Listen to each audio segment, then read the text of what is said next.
기억하는 날이죠. 근데 마침 5월 16일 날 그 우리 교단의 한 교회에서 저녁 집회를 오라고 그랬습니다. 제가 그때 5월 14일 날 이사를 하고 5월 16일 날 그 교회를 갔습니다. 너무 피곤해서 제가 거절하고 싶었는데 하나님이 무슨 뜻이 있을 거야. 마음속에 감동이 오더라고요. 그 교회도 이사할 거야. 그런 마음을 가지고 제가 그 교회에 갔습니다. 그리고 그 교회 목사님과 사모님과 같이 말씀을 나눴습니다. 우리 교회가 5월 14일 날 이사를 하고 내가 오늘 여기 집회에 왔는데 이 교회도 이사할 계획이 있느냐. 그렇게 말했더니 그 교회도 기도하고 있다고.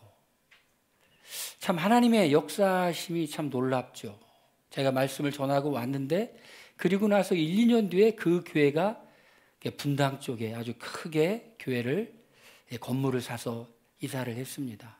하나님은 우리가 알지 못하는 그런 계획과 뜻 가운데 세상을 운행하고 계십니다. 오늘 어떻게 보면 우리 교회의 생일입니다. 여러분 생일이 되면 무엇을 기대하시죠? 선물을 기대하죠. 하나님께서 어떤 선물을 주시면 좋겠습니까? 제가 그 생각을 하면서 일주일 정도 기도를 했습니다. 하나님, 제게 우리 교회에 선물을 주십시오. 어떤 선물을 주님 우리가 주시면 좋을까요? 제가 묵상하고 생각하는 중에 하나님의 영광이다. 하나님의 영광을 우리 교회에 주기를 제가 기도했습니다. 오늘 말씀 우리가 읽었던 그 말씀에 보니 솔로몬이 기도하기를 마침에 불이 떨어져 번제물을 사르고 하나님의 영광이 온 성전에 가득하더라. 하나님의 영광이 성전에 가득했어요. 이 도대체 영광이란 무엇일까? 구약 성경에 하나님의 영광이란 말이 여러 번 나오고 있습니다. 요한복음에도 영광이란 말이 나옵니다. 영광이란 뭘까? 영광이라는 것은 하나님의 임재를 상징하는 거예요. 여러분 유비쿼터스라는 말 들어보셨죠? IT 업계에서 홍보하면서 그 말을 많이 썼어요. 라틴어예요. 이 말의 의미는 신은 어디나 언제나 존재한다. 원래 그 의미입니다. 하나님은 어디나 어느 곳에나 언제나 존재하십니다. 여러분 하나님께서 이곳에 계심을 믿으십니까? 하나님 이곳에 계셔요. 근데 하나님께서 이곳에 계시다는 것을 느끼는 사람도 있고 못 느끼는 사람도 있어요. 하나님 이곳에만 계실까요? 집에도 계시죠. 집에 계신 하나님을 느낄 때도 있고 못 느낄 때도 있어요. 그런데 어느 날 하나님께서 특별한 장소에 특별한 시간에 하나님의 존재를 드러내실 때가 있어요. 어떤 경우에는 개인적으로 하나님을 만날 때가 있고 어떤 때는 공동체적으로 하나님을 만날 때가 있어요. 그런데 하나님의 영광은 하나님이 우리와 함께 계시다는 것을 우리에게 드러내는데 어떻게 드러내냐면 평소에는 우리가 감각적으로 하나님을 알 수가 없어요. 하나님을 볼 수도 없고 하나님을 우리가 어떤 피부로 바람처럼 느낄 수도 없어요. 그런데 하나님께서 영광을 드러내는 모습, 하나님의 임재를 나타내는 그 순간에는 사람들이 눈에 보이기 시작하는 거예요. 하나님의 어떤 역사하는 게 눈에 보여요. 하나님께서 운행하시는 것이 피부에 느껴요. 그게 언제였냐면 오순절날 사도행전 2장에 보니까 불의 혀 같은 것이 갈라져 임하는 것을 보았더라. 눈으로 보았다는 거예요. 급하고 강한 바람 같은 소리가 귀에 들렸더라. 하나님은 영이시기 때문에 우리가 영적으로 느끼는데 특별한 순간에 하나님께서 우리와 함께 계시다는 것을 보여주기 위해 드러내실 때가 있어요. 그걸 보고 뭐라고 말합니까? 구약 성경엔 하나님의 영광이 나타났다고 말합니다. 신약 성경에는 뭐라고 말합니까? 성령의 충만함을 받았다고 말합니다. 교회 역사에는 그걸 뭐라고 말합니까? 부흥이 일어났다. 그리고 대각성 운동이 일어났다라고 말합니다. 부흥이라는 것은 교회가 숫자가 늘어났다는 것이 아니라 하나님을 인식하기 시작했고 하나님을 깨닫기 시작했고 멀리 계신 하나님이 아니라 가까이 계신 하나님을 아주 긴급하고 뚜렷하게 느끼기 시작했다라는 것이에요. 솔로몬이 역대하 5장을 보니까 솔로몬이 성전을 완성합니다. 그리고 다윗성에 다윗이 옮겨놨던 언약궤를 솔로몬이 완성한 성전으로 옮기기를 시작합니다. 그때부터 하나님의 영광이 나타나기 시작합니다. 하나님이 거룩한 그 영광을 보여주기 시작하는 겁니다. 언제 하나님께서 우리에게 하나님의 영광을 보여주시는가? 오늘 본문 말씀 전후를 봤더니 하나님께서 기뻐하시는 일을 했을 때 하나님의 영광을 보여주더라는 거예요. 할렐루야. 여러분, 이 하나님의 영광을 사모하시기를 바랍니다. 여러분, 개인적으로 하나님을 만난 적이 있을 거예요. 저도 있고 여러분도 있어요. 그런데 이 하나님을 만나면 그 심령 가운데 정말 기쁨이 넘치고 은혜가 넘치고 하나님을 깨닫기 시작해요. 하나님의 영광이 언제 나타나느냐 봤더니 하나님께서 기뻐하시는 일을 했을 때 솔로몬이 성전을 완성했습니다. 여러분, 하나님이 기뻐하시는 일이죠. 언약궤를 지성소에 모셔 옮겨놨습니다. 하나님께서 기뻐하시는 일이죠. 사도행전 출애굽기 40장을 봤더니 모세가 성막을 완성했는데 하나님께서 명하신 대로 모든 걸 하나님께서 명하시는 대로 했어요. 성막을 만드는데 모세가 자기의 의지와 뜻과 계획을 섞는 것이 아니라 시내산에서 받았던 하나님께서 주셨던 그 성막 설계대로 하나님께서 기뻐하신 대로 다 온전한 순종의 모습을 보여주었어요. 그때 어떻게 되죠? 성막을 다 완성했을 때 그 성막에 하나님의 영광이 나타났더라. 하나님의 영광이 구름 가운데 하나님의 영광이 나타났어요. 여러분, 우리가 하나님을 깊이 만나고 싶고 하나님의 은혜를 경험하고 싶다면 하나님께서 기뻐하시는 일을 순종하며 나아갈 때 그 마음 가운데 하나님의 영광, 하나님의 은혜가 임한다는 거예요. 이걸 보고 뭐라고 하느냐? 믿음의 비밀이라고 그래요. 다른 사람은 잘 알지 못해요. 내가 하나님께서 기뻐하시는 일을 했을 때 하나님께서 하나님의 영광이 우리의 가슴 가운데 나타나요. 평안으로 나타나고 기쁨으로 나타나고 벅찬 감동으로 나타나고 하나님이 우리의 마음 가운데 내가 너를 기뻐한다, 내가 너를 사랑한다는 것을 표시리 보여주는 거예요. 하나님의 영광은 하나님께서 기뻐하신 일을 할 때 하나님의 영광이 나타나요. 오늘 읽은 말씀에 솔로몬이 기도하기를 마침에 하늘에서 불이 떨어졌죠. 솔로몬이 기도하기를 마침에. 여러분, 언제 하나님의 영광이 나타나냐면 하나님께서 원하시는 기도를 드릴 때. 여러분, 기도는 우리의 소원을 하나님께 아뢰는 거는 조금 이렇게 어린아이 단계죠. 성숙한 기도의 단계는 하나님께서 원하시는 하나님의 소원을 하나님께 아뢰는 거예요. 주님께서 기뻐하시는 걸 아뢰는 거예요. 요한 1서에 보니까 그의 뜻대로 구하면 들으심이라. 우리가 하나님이 원하시고 하나님의 마음에 맞는 기도를 드리는 거예요. 역대하 6장을 제가 솔로몬의 기도를 읽어보고 또 읽어봤어요. 솔로몬은 도대체 어떤 기도를 드렸기 때문에 기도를 드리자마자 마치자마자 불이 하늘에서 내려오고 하나님의 영광이 성전에 가득했을까? 아주 긴 내용의 솔로몬의 기도가 나와요. 긴 내용의 솔로몬의 기도가 나오는데 먼저 제 눈에 들어온 것은 솔로몬의 태도였어요. 솔로몬이 노단을 만들고 거기서 엎드려 무릎을 꿇고 두 손을 들고 하나님께 기도하는 거예요. 여러분, 참 솔로몬은 이스라엘 백성들이 보기에 멋진 왕이죠. 성전도 멋있게 지었고 솔로몬 왕궁도 멋있게 지었고, 근데 그는 알았어요. 나는 하나님의 은혜와 도움이 필요한 존재구나.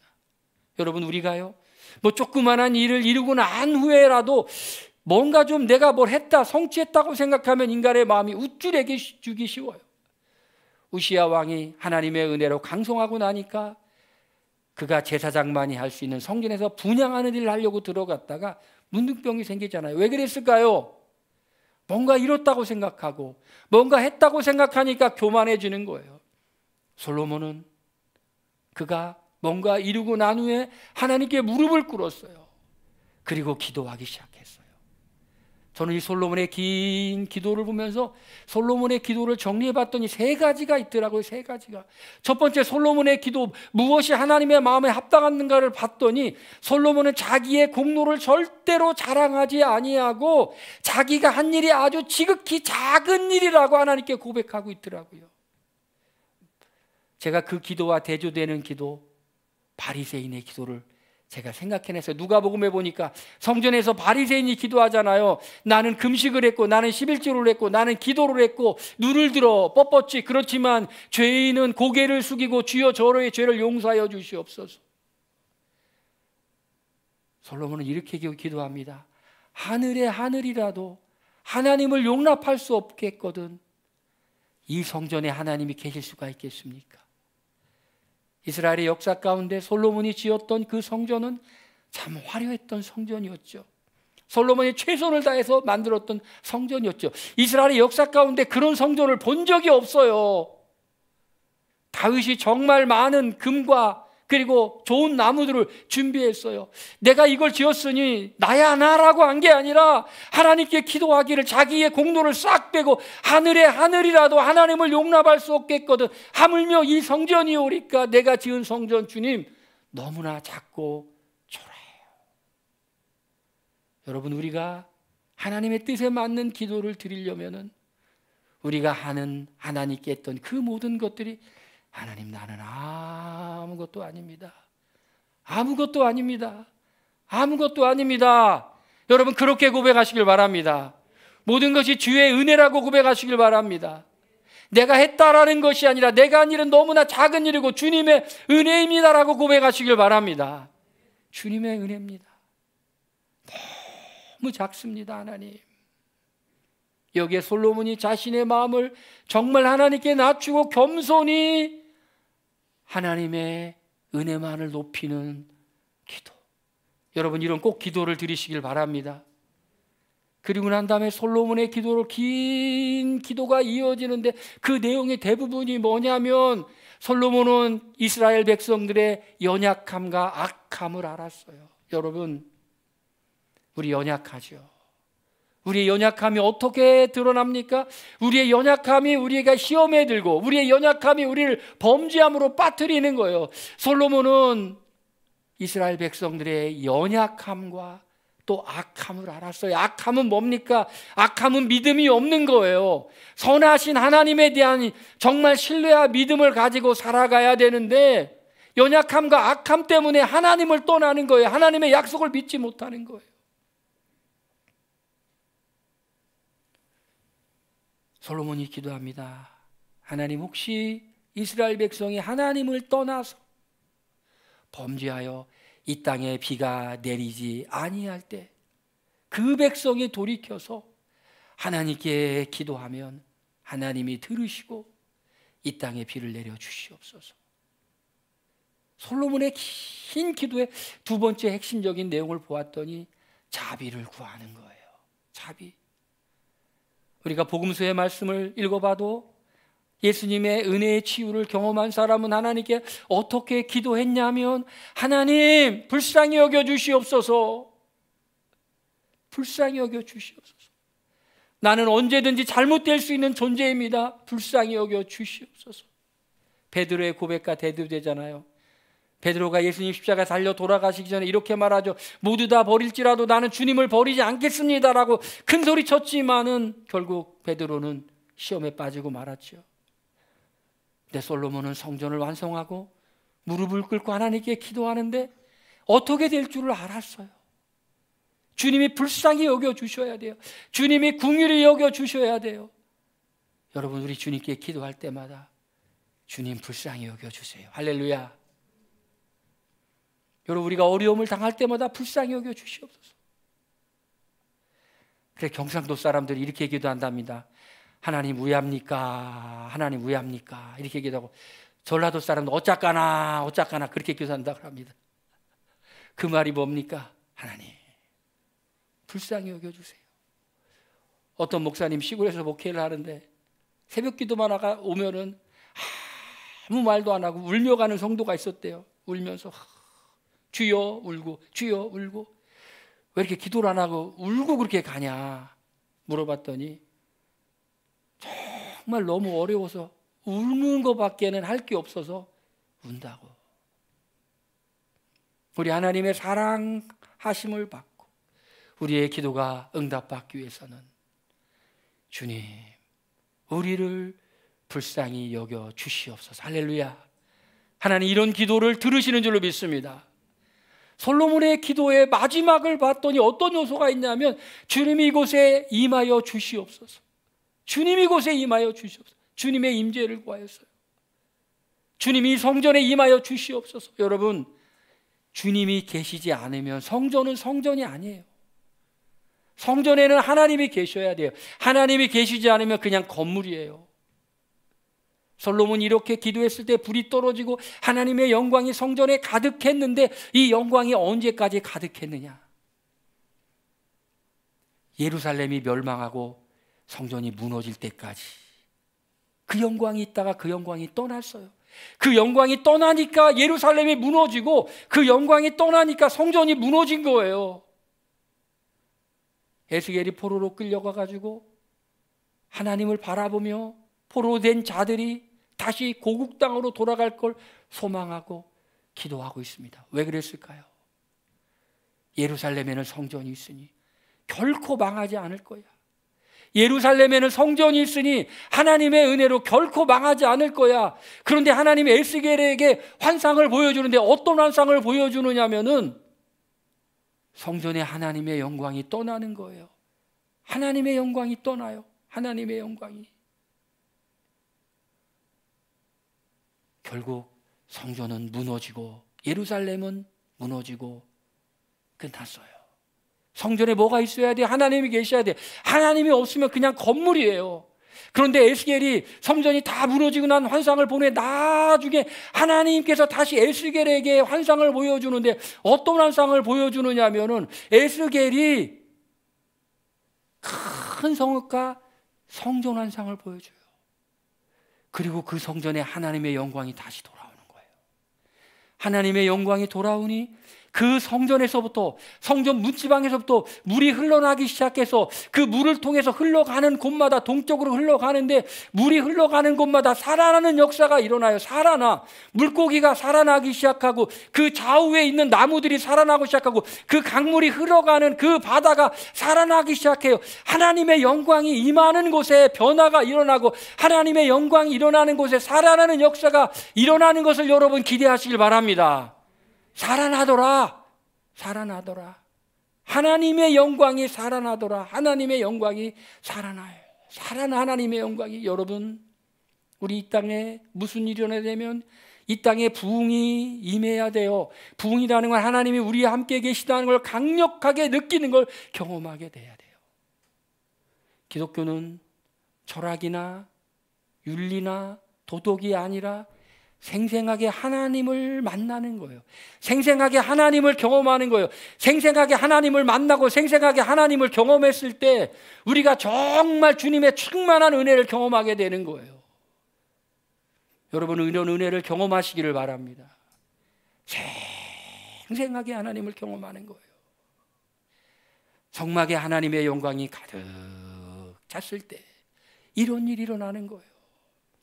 여러분, 언제 또 이 솔로몬이 이 성전에 하나님의 영광이 임하느냐면은 예배했을 때 역대하 5장 13절 말씀을 보니까 나팔을 불고 재금을 치고 여호와를 찬양하며 감사하는데 그때 하나님의 영광이 임했어요. 그러니까 역대하 6장을 사이에 두고 5장과 6장에 하나님의 영광이 임했는데 예배를 막 드리니까 하나님의 영광이 임하는 거예요.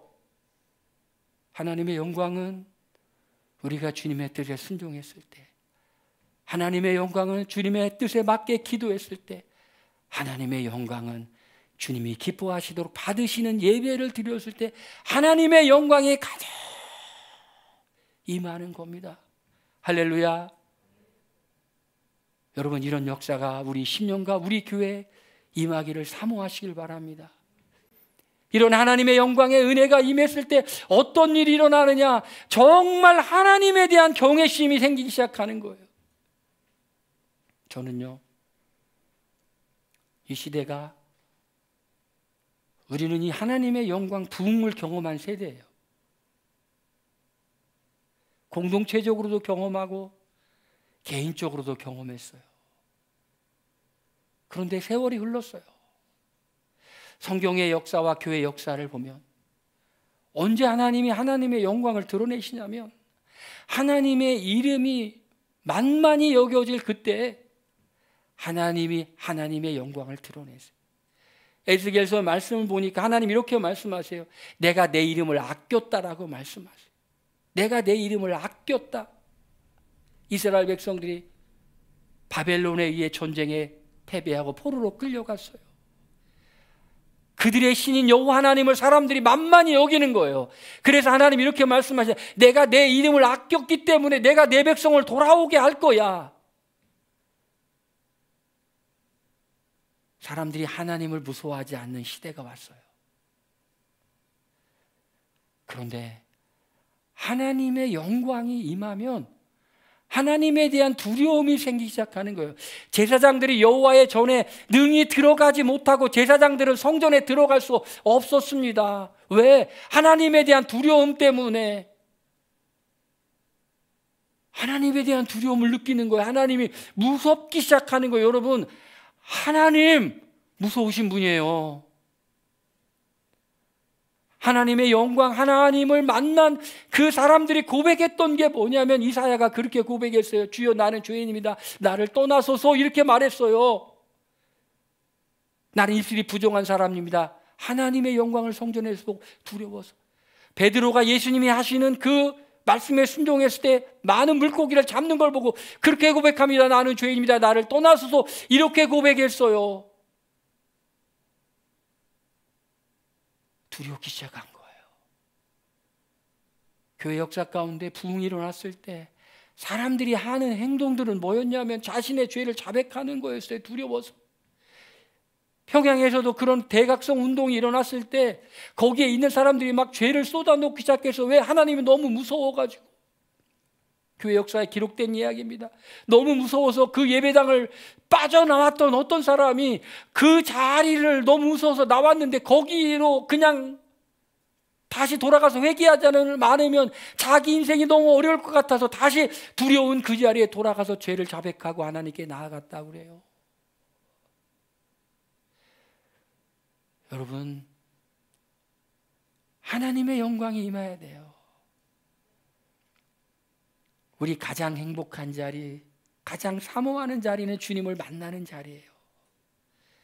그 주님을 만나는 자리에서 용서하시는 주님도 경험하고 위로하시는 주님도 경험하고 그런 하나님을 경험해야 될 줄로 믿습니다. 하나님의 영광을 경험하면 어떻게 됩니까? 사람들이 기쁨으로 예배하기 시작해요. 엎드려 경배하며 여호와께 감사하며 이르되 선하시도다 그의 인자하심이 영원하도다 하도다. 예배하기 시작하는 거. 예배가 뭐예요? 하나님 만나는 거잖아요. 하나님 자꾸 만나고 싶어요. 왜냐하면 그 속에서 생수의 강이 흘러나기 때문에. 하나님의 영광이 성전에 왔을 때 거기서 물이 나와서 살아나는 것처럼 우리가 예배, 그 주님 만나는 그 자리에서 하나님 만나고 싶어요. 예수님이 사마리아 여인에게 말합니다. 누구든지 목마르거든 내게로 와서 마셔라. 사마리아 여인에게 예수님 또 말씀하시죠. 내가 주는 물을 마시는 자는 영원히 목마르지 아니하리니 너희 안에서 솟아나는 샘물이 되리라. 솟아나는 샘물이 되리라. 성령을 말씀하시는 거예요. 우리 예배 가운데 정말 이런 고백이 나왔으면 좋겠어요. 우리 교회가. 예배가 제일 좋아요. 예배가 제일 좋아요. 할렐루야. 하나님의 영광이 임했을 때 세 번째는 어떤 현상이 나타나냐면 영적인 체험을 해요. 영적인 체험. 제사장들이 그 구름으로 인해서 능히 서서 섬기지 못하였더니 조나단 에드워드라고 하는 신학자 겸 목회자 겸이 있습니다. 이 사람은 미국의 대각성 운동이 일어나던 이 시절에 예일대학교의 출신인데 많은 사람들이 그 신앙 부흥 운동을 반대했어요. 그런데 이 조나단 에드워드는 이 신앙 부흥 운동이 가짜가 아니야 진짜라는 걸 변증했던 사람이고, 그리고 그 중에 가짜를 분별해내는 것들에 대한 책을 썼어요. 그것이 종교적 감정, Religious Affection이라는 그 책을 썼어요. 왜? 많은 이런 영적인 현상들이 나타나니까 진짜와 가짜를 구별해야 되는 거예요. 그런 부흥을 체험했던 사람은 두꺼운 이불 같은 것이 자기를 덮는 것 같은 체험을 하기도 하고, 뭐가 막 누르는 것 같은 체험도 하고, 이 초월적인 이 세계와의 만남을 통하여 정말 하나님의 은혜를 경험하게 되더라는 거예요.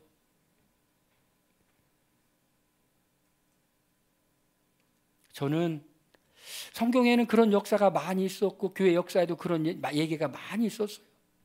우리 교회 안에 기독교 역사에는 두 가지 흐름이 있어요. 그냥 말씀 중심으로만 가자. 근데 그 말씀에는, 우리가 읽고 있고 믿고 있는 성경에는 그런 역사가 있었던 것이 기록되어 있어요. 이것이 옛날에만 있고 지금은 안 일어난다고 저는 믿지 않아요.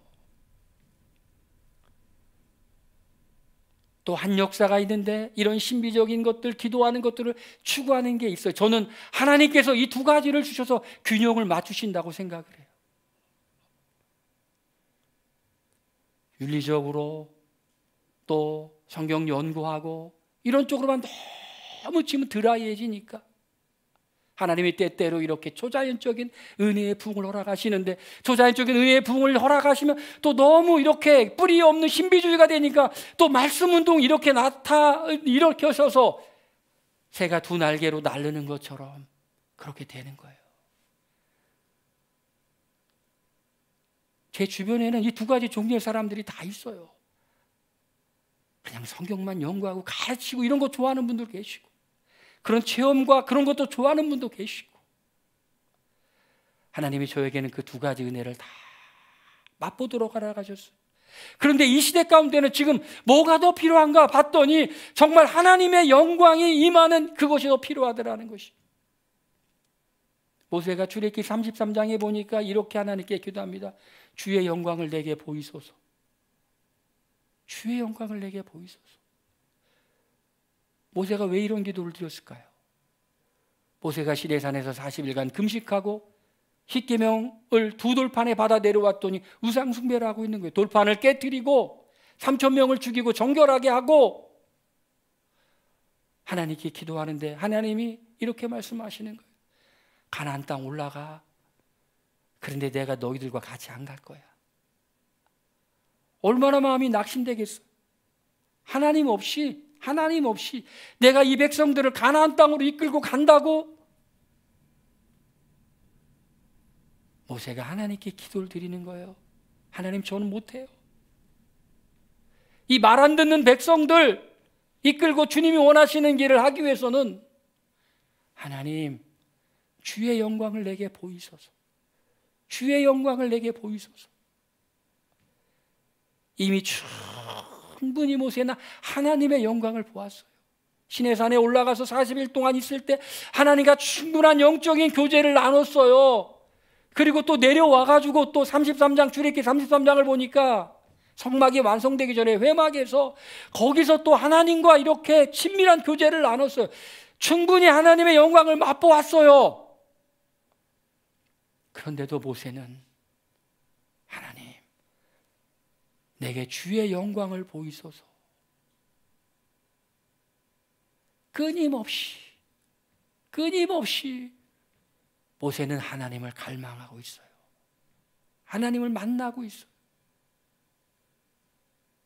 여러분, 우리 교회에, 우리 믿음의 공동체에 하나님의 영광이 일어나면 우리가 다 살아나게 될 줄로 믿습니다. 우리 참 안 변하는 존재인데 하나님이 우리를 변화시켜 줄 줄로 믿습니다. 하나님이 우리를 변화시켜 주면 우리가 행복한 사람이 되는 거예요. 하나님이 우리를 변화시켜 주면 우리가 좋은 사람 되는 거예요. 하나님께서 우리를 변화시키면 은혜의 사람이 되는 거예요. 하나님께서 우리를 변화시키면 인생을 의미 있게 살아가는 겁니다. 할렐루야. 하나님께서 우리를 변화시키면 우리도 살고 다른 사람도 살리는 사람 되는 겁니다. 할렐루야. 우리가 해야 될 일, 하나님, 우리에게도 주의 영광을 보여주시옵소서. 우리 말씀 생각하면서 우리 기도하겠습니다. 우리 다 같이 통성으로 기도합니다. 하나님, 주의 영광을 보여주시옵소서.